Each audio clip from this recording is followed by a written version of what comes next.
It seems like a tag team rotation of threats aimed at Kim Jong Un.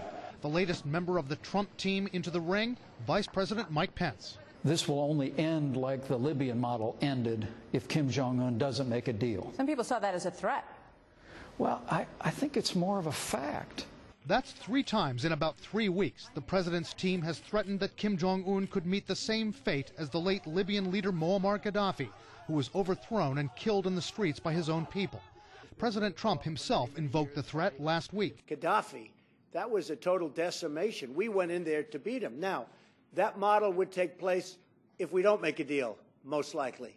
And earlier, there was National Security Advisor John Bolton when asked if Kim Jong Un had to agree to give away all his nuclear weapons before the U.S. would give him anything. I think that's right. I think we're looking at the Libya model of 2003, 2004. In 2003, the U.S. brokered a deal with Gaddafi to completely give up his nuclear weapons program. 8 years later, after NATO forces bombed Libya, a move which allowed rebels to advance and drive him from the capital, Gaddafi was gunned down in a ditch. Some analysts believe that when John Bolton referred to the Libya model, he might have only been talking about North Korea giving up all of its nuclear weapons, not overthrowing Kim.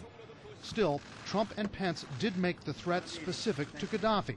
And the North Koreans have long said that Libya was a, quote, lesson to them, that they needed nuclear weapons to safeguard Kim's regime from Gaddafi's fate. I think the thinking in Pyongyang is that if Gaddafi did have nuclear weapons, there was no way the United States was going to bomb his country in 2011, because in fact the United States has never attacked a nuclear-armed state.